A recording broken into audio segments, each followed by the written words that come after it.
Mr. President. Chair recognizes the senator from Missouri. Mr. President, I want to follow on the comments of my good friend and my neighbor from Arkansas, Senator Boozman, talking about what the president's now asking the Congress to do. There are many questions, I think, that need to be asked about this authorization for activity against ISIS and what else that might mean before the Congress can move forward. The principal question, however, will continue to be, do we have a strategy? And if we have a strategy, which has not yet been explained, is there the commitment to that strategy to move forward? Is this just another red line that means nothing? Or is this a document that is designed to meet some objectives that really aren't the objectives of fighting people who clearly perceive freedom and America and the values we stand for as anathema to what they would hope to see? There's so many questions. Is the 3-year time frame enough? And why would you have a 3-year time frame? That puts this authorization of force 1 year into the next presidency. What kind of legacy is that to leave the next presidency, that the minute that person becomes president, suddenly you have a clock that's ticking? Not only have we told our adversaries when we're going to quit, we tell the next president when the next president has to quit, no matter what the situation is or what this president is willing to ask for as he leaves office in less than 2 years. So a 3-year time frame, a time frame almost never part of a request like this. No 3-year plans being presented to degrade and destroy ISIS. That's what we understand the goal is. But nobody suggests a 3-year plan. In fact, if you look back over the last 6 months, you'd find that the president's ability to project his foreign policy seems to defy all projections. He talks about Yemen just a few months ago as an example of how well our policy is working. This week, we abandoned the embassy and abandoned our efforts in that country until something happens at a different time. Another question to ask is why a specific focus on ISIS or associated persons or forces, whatever that means? Does that mean another terrorist group that is struggling against ISIS is not covered by this? Does that mean Al-Qaeda or Al-Nusra or some other group that is equally focused on the United States and our friends is not covered by this? The president has authority to go after terrorist organizations. 2001, 2002, he says he wants at least one of those authorities left on the books, and that, by the way, it's sufficient to do anything we want to do now. So why add this to it? This debate may take a while, but during the debate, I think we need to listen closely to our military leaders, to question them again about how you could accomplish what we need to accomplish here, what we can do to help our friends as they work to accomplish what needs to be accomplished here, what we do to encourage people from the neighborhood to put their boots on the ground, and what do we need to do to be helping this. Last weekend, I traveled with a few other members of the Senate Select Committee on Intelligence to Jordan and Turkey to discuss particularly the ISIS threat, particularly what was happening in Iraq and Syria. And it was especially interesting to be in Jordan just after the brutal death of the Jordanian pilot, the brutal murder of the Jordanian pilot.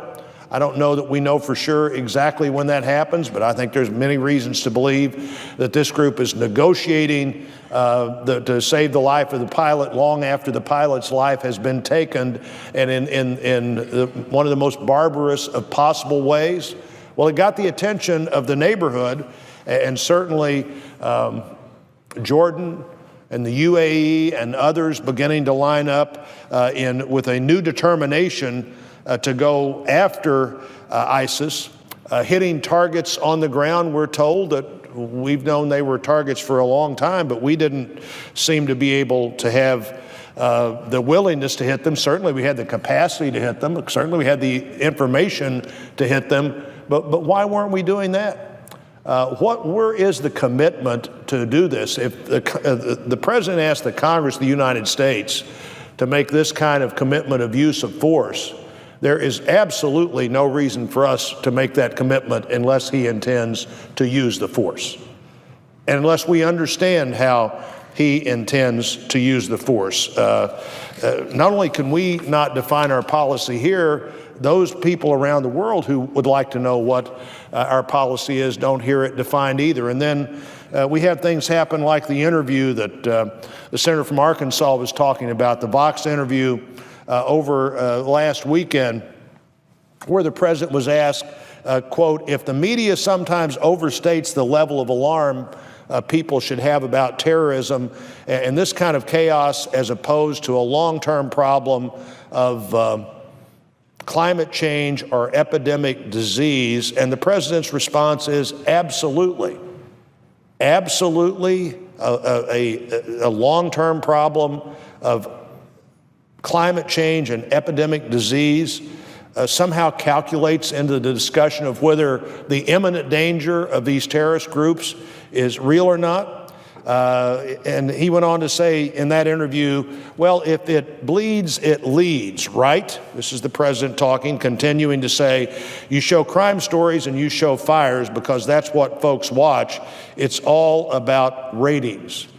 I don't know what that means. I wouldn't want to suppose that the president's saying that coverage of terrorism is about ratings. I frankly don't know what it means, but I do know if I don't know what it means, a lot of people all over the world don't know what it means.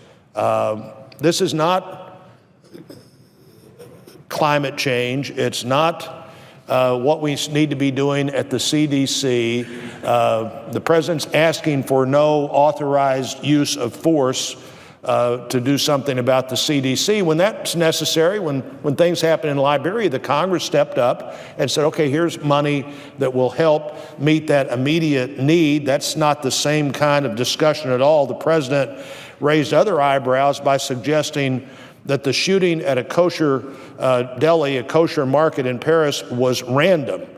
I think he said, actually his exact quote was, quote, it is entirely legitimate for the American people to be deeply concerned when we've got a bunch of violent, vicious zealots who behead people or randomly shoot a bunch of folks in a deli in Paris, end quote. Well, I could talk quite a bit about the president's unwillingness to call this this bunch of violent, vicious zealots what they are. They're Islamic extremists. The Prime Minister of Great Britain can say that. Other leaders all over the world can say that. We can't say that. But the other comment I thought was particularly randomly shoot people in a deli in Paris. It was a kosher deli in Paris. There was no random about that. Most of the customers would be, and the victims were Jews. There was no random about that. Let's accept this for what it is.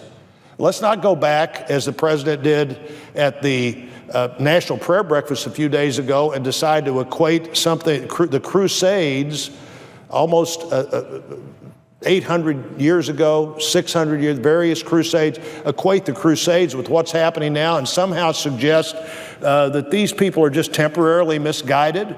These people are not temporarily misguided. These people are about an evil purpose.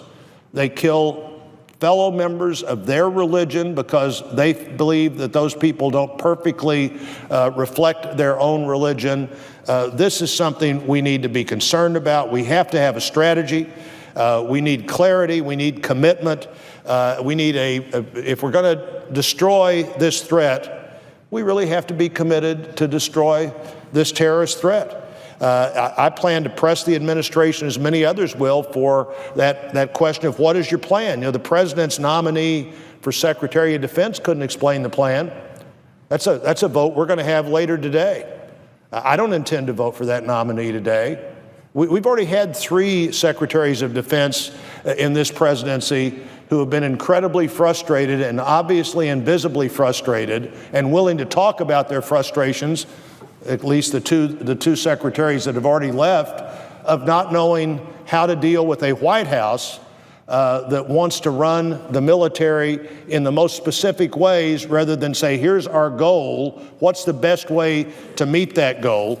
We've had that already. We don't need another Secretary of Defense that doesn't understand what the plan is and can't communicate that plan to either the Congress or the country or our friends around the world.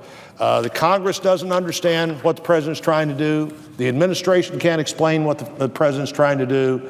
Our enemies are emboldened by the fact that we can't explain what we're trying to do, and our friends wonder what we're trying to do. So many cases, Mr. President, reminiscent of that great speech by the president of Ukraine to the joint session of Congress last year, where basically he says, thank you for the food, thank you for the blankets, but you can't fight the Russians with blankets. You can't fight the Russians with blankets. You can't fight the terrorists without a strategy. You can't fight the terrorists without a commitment to the goal.